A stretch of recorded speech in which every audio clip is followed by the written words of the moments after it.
Hi, it's Grandma Libby again. Let's see what happens to the Herdmans tonight in the chapter 2 of The Best Christmas Pageant Ever. Chapter 2.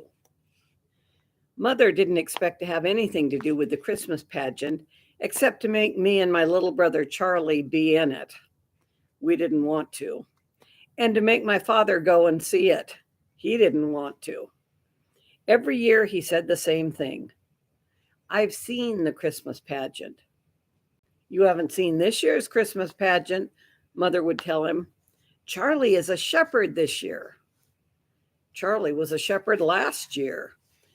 No, you go on and go. I'm just going to put on my bathrobe and sit by the fire and relax. There's never anything different about the Christmas pageant. There's something different this year, Mother said. What? Charlie is wearing your bathrobe. So that year my father went to see his bathrobe, he said. Actually, he went every year, but it was always a struggle.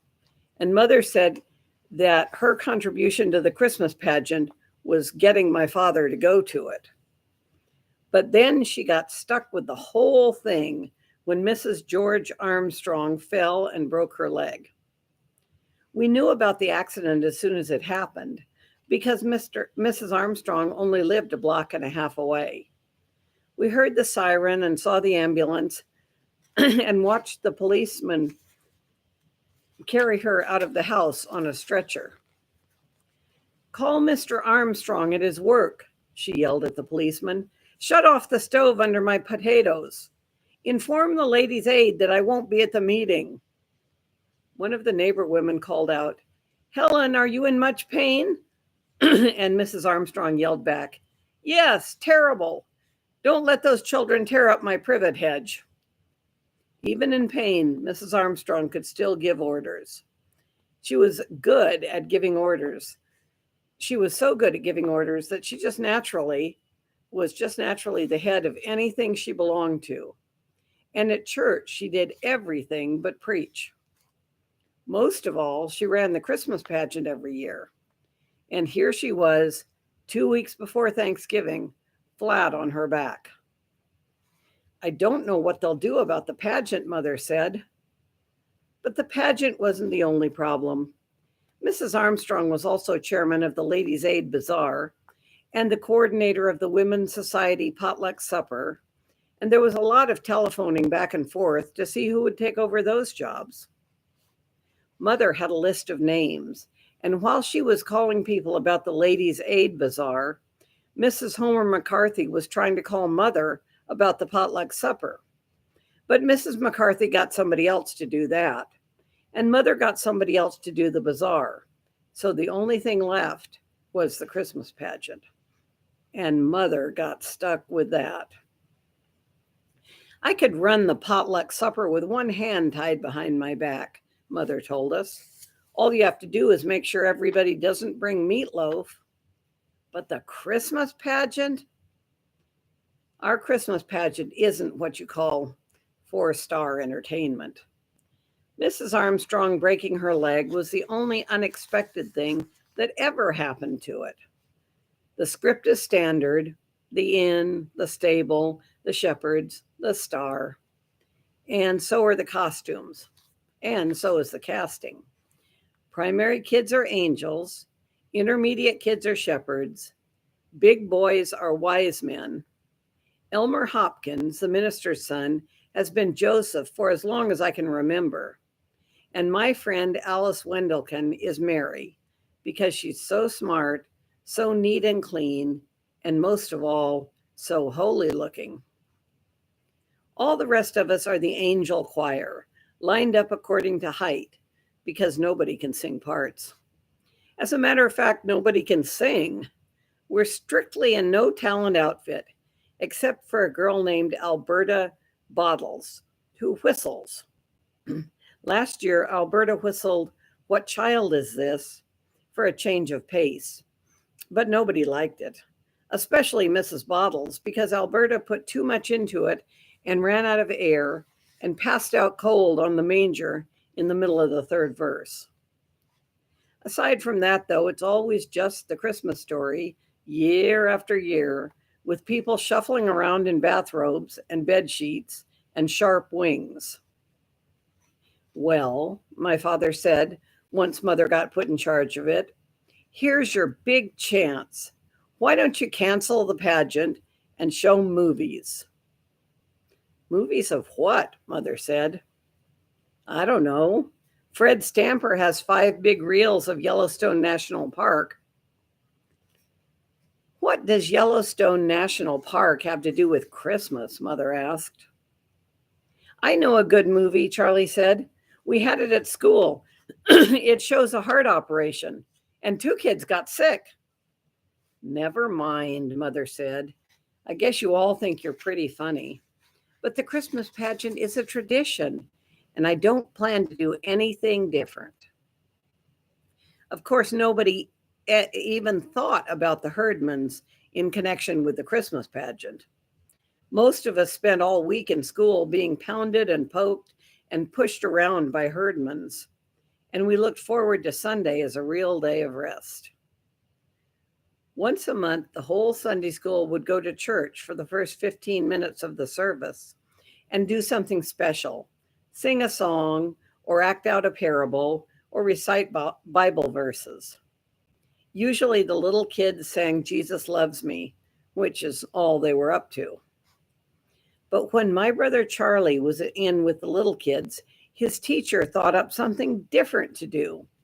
She had everybody write down on a piece of paper what they liked best about Sunday school, or draw a picture of what they liked best.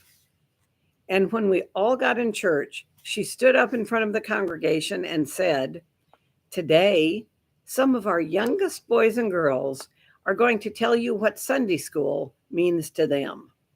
Betsy, what do you have on your paper?" Betsy Cathcart stood up and said, "What I like best about Sunday school is the good feeling I get when I go there." I don't think she wrote all that down, but it sounded terrific, of course. One kid said he liked hearing all the Bible stories. Another kid said, "I like learning songs about Jesus."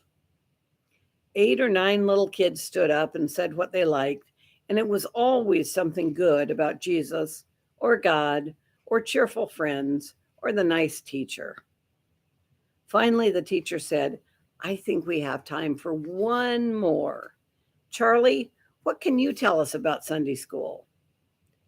My little brother Charlie stood up, and he didn't even have to look at his piece of paper.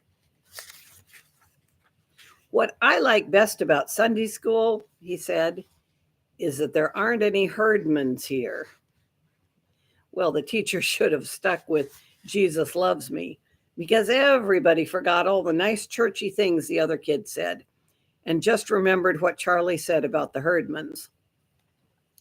When we went to pick him up after church, his teacher told us, "I'm sure there are many things that Charlie likes about Sunday school. Maybe he will tell you what some of them are." She smiled at all of us, but you could tell she was really mad. On the way home, I asked Charlie, "What are some of the other things that you like that she was talking about?" He shrugged. "I like all the other stuff, but she said to write down what we like best. And what I like best is no Herdmans." Not a very Christian sentiment, my father said. "Maybe not, but it's a very practical one," Mother told him. Last year, Charlie had spent the whole second grade being black and blue because he had to sit next to Leroy Herdman. In the end, it was Charlie's fault that the Herdman showed up in church. For 3 days in a row, Leroy Herdman stole the dessert from Charlie's lunchbox. And finally, Charlie just gave up trying to do anything about it. "Oh, go on and take it," he said. "I don't care. I get all the dessert I want in Sunday school." Leroy wanted to know more about that. "What kind of dessert?" he asked. "Chocolate cake," Charlie told him, "and candy bars, and cookies, and Kool-Aid.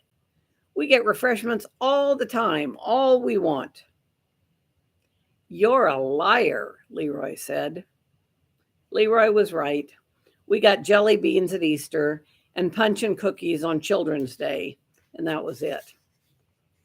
We get ice cream too, Charlie went on, and donuts and popcorn balls. Who gives it to you? Larry wanted to know. The minister, Charlie said. He didn't know who else to say. Of course, that was the wrong thing to tell the Herdmans if you wanted them to stay away. And sure enough, the very next Sunday, there they were, slouching into Sunday school, eyes peeled for the refreshments. Where do you get the cake? Ralph asked the Sunday school superintendent. And Mr. Grady said, well, son, I don't know about any cake, but they're collecting the food packages out in the kitchen. What he meant was the canned stuff we brought in every year as a Thanksgiving present for the orphans' home. It was just our bad luck that the Herdmans picked that Sunday to come, because when they saw all the cans of spaghetti and beans and grape drink and peanut butter, they figured there might be some truth to what Charlie said about refreshments. So they stayed. They didn't sing any hymns or say any prayers, but they did make a little money because I saw Imogene sneak a handful of coins out of the collection basket when it went by her. At the end of the morning, Mr. Grady came to every class and made an announcement. We'll be starting rehearsals soon for our Christmas pageant, he said. And next week after the service, we'll all gather in the back of the church to decide who will play the main roles. But of course, we want every boy and girl in our Sunday school to take part in the pageant. So be sure your parents know that you'll be staying a little later next Sunday. Mr. Grady made the same speech every year, so he didn't get any wild applause. Besides, as I said, we all knew what part we were going to play anyway. Alice Wendelken must have been a little bit worried, though, because she turned around to me with this sticky smile on her face and said, I hope you're going to be in the angel choir again. You're so good in the angel choir. What she meant was, I hope you won't get to be Mary just because your mother's running the pageant. She didn't have to worry. I didn't want to be Mary. I didn't want to be in the angel choir either. But everybody had to do something. All of a sudden, Imogene Herdman dug me in the ribs with her elbow. She has the sharpest elbows of anyone I ever knew. What's the pageant? She said. It's a play, I said. And for the first time that day, except when she saw the collection basket, Imogene looked interested. All the Herdmans are big moviegoers, though they never pay their own way. One or two of them start a fight at the box office of the theater, while the others slip in. They get their popcorn the same way, and then they spread out all over the place so the manager can never find them all before the picture's over. What's the play about? Imogene asked. It's about Jesus, I said. Everything here is, she muttered. So I figured Imogene didn't care much about the Christmas pageant. But I was wrong. End of chapter 2. Tomorrow you'll be able to see what happens next.